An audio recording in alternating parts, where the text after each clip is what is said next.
கேட்பதிலே தெளிவு வேண்டும், கிடைக்கும் என்னும் உறுதி வேண்டும், தோற்கும் எனும் அச்சமின்றி தொடர்ந்துமே முயல வேண்டும், காத்திடும் இறைவன் நம்மை கைவிடவும் மாட்டார் என்ற ஏற்புடைய நீதியினை எடுத்துமே விளங்க வைத்த எம்மேசுவே சரணமே உம் திருப்பாதம். You are a woman of great faith.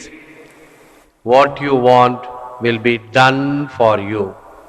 Matthew 15:28. அம்மா, உமது நம்பிக்கை பெரிது, நீர் விரும்பியவாறே உமக்கு நிகழட்டும். Saint Augustine, the woman was ignored, not that mercy might be denied, but that desire might be enkindled. Not only that desire might be enkindled, but that humility might be praised. True faith must lead to action. Inclusive mission lesson from the Lord, faith lesson from the Canaanite woman. கிரேசில் அன்பாளர்களே, 3 அனுபவ பகிர்வுகளை உங்களுக்கு இப்பொழுது தருகின்றேன். 1, 40 ஆண்டுகளுக்கு முன்பு பாகிஸ்தான் பிரதமர் பூட்டோ இந்தியர்களை Indian tax என்று திட்டினார். நம்முடைய ரோஷக்கார பிள்ளைகள் பதிலுக்கு இப்பொழுது அடிதடி அல்லது எரித்தல் இப்படி இல்லாமல் சைலண்ட் ரியாக்ஷன் செய்தார்கள். எப்படி தெரியுமா? தங்களுடைய வீடுகளில் உள்ள நாய்களுக்கு பூட்டோ என்று பெயர் வைத்தார்கள். நாய் என்று சொன்னதும் நமக்கு கோபம் வரும் என்பதற்கு ஒரு உதாரணம். அனுபவ பகிர்வு 2. முன்னாள் பேராயர், மதுரை பேராயராக இருந்த மரியானுஸ் ஆரோக்கியசாமி அவர்கள் ஒரு முறை தன்னிடம் வந்து ஒரு கும்பல் மிகுந்த காரசாரமாக விவாதம் செய்தது. பேராயர் பல கருத்துக்களை தெளிவித்தார். ஏற்றுக்கொள்ளாமல் கத்திக்கொண்டு சத்தம் போட்டு கொண்டு போனார்கள். பேராயர் யதார்த்தமாக சூரியனை பார்த்து நாய் குறைத்தால் என்ன என்று சொன்னார். அவ்வளவுதான். அந்த கும்பல் உடனே பேராயர் வாசல் முன் நின்று தர்ணா செய்து மன்னிப்பு கேட்க வேண்டும், எங்களை நாய் என்று திட்டிவிட்டீர்கள் என்று கேட்டதும் ஒரு அனுபவம், நடந்த உண்மை. அனுபவ பகிர்வு 3. நெல்லித்தோப்பங்கிலே நான் ஓலை எழுதுகிறேன். பிரான்சிலிருந்து வந்த ஒரு மாப்பிள்ளை.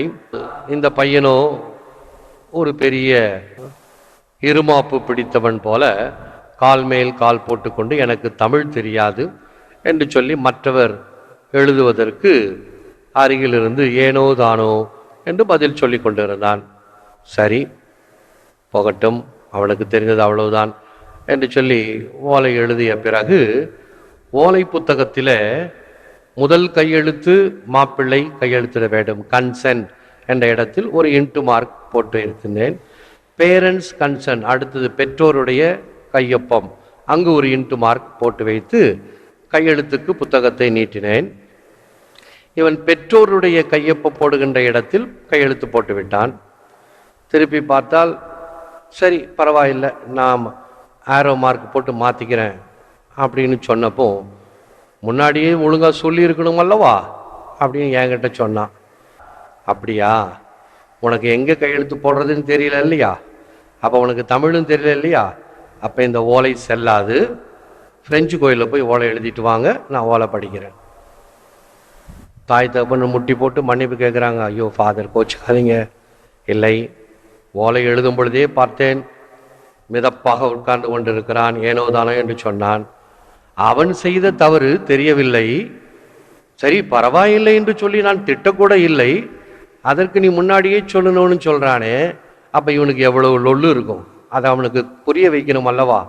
நான் இங்கு ஓலை படிக்க மாட்டேன், பிரெஞ்சு கோயிலில் போய் அவனுக்கு புரிகிற மொழியில் எழுதி வரட்டும். ஆனால் தாய் தந்தையருடைய அந்த மன்னிப்பு, அந்த வேண்டுதல், அதுக்கு இறக்கப்பட்டு மன்னித்து அதை ஓலைப்படுத்தேன்.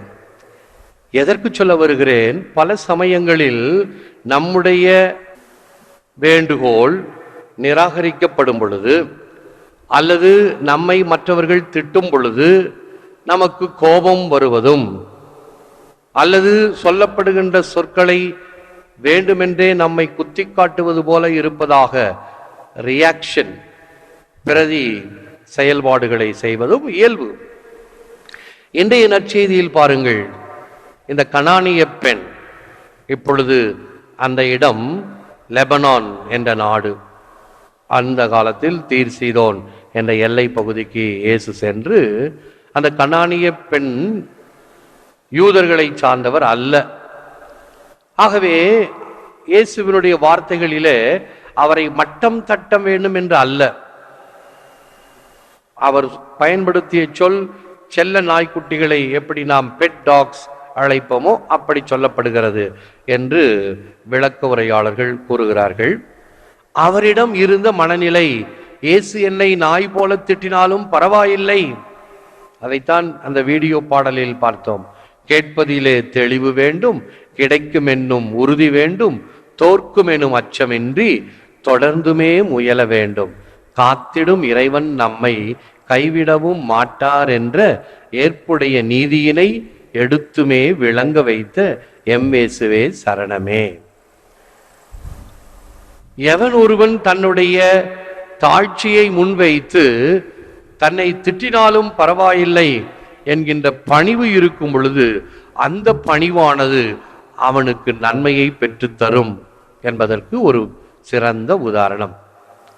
ஆக இயேசு இந்த மகளுக்கு கொடுக்கக்கூடாது என்று அல்ல, உதாசீனப்படுத்த வேண்டும் என்று அல்ல, அனைவரும் இறைவனுடைய மக்கள் என்பதைத்தான் இந்த நற்செய்தியின் பகுதியின் வழியாக விளக்குகிறார்.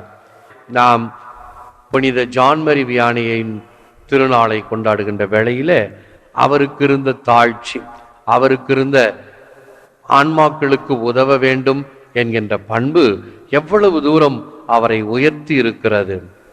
தாழ்ந்தோர் உயர்த்தப்படுவர் என்கின்ற சொல்லுக்கு இலக்கணமாக விளங்கியவர். எனவேதான் இன்னும் அழியாத உடலுடன் ஆர்ஸ் நகரத்தில் அவர் இருந்து கொண்டிருக்கிறார். இந்த பாடத்தை நாம் மனதில் வைத்து செபிப்போம். Lord Jesus, your love and mercy knows no bounds. May I trust you always and pursue you with indomitable persistence as this woman did. Increase my faith in your saving power and deliver me from all evil and harm. ஆண்டவராய் இயேசுவே, உமது அன்பாலும் இரக்கத்தாலும் எல்லையில்லாத இந்த பண்பாலும் நாங்கள் மீது நம்பிக்கை எப்பொழுதும் கொண்டு உம்மை பின்பற்றக்கூடிய வகையில் பிடிவாதமான உறுதியான விசுவாசத்தோடு இந்த கனானிய பெண் கடைபிடித்ததை போல எங்களுடைய விசுவாசத்தை அதிகரித்தருளும்.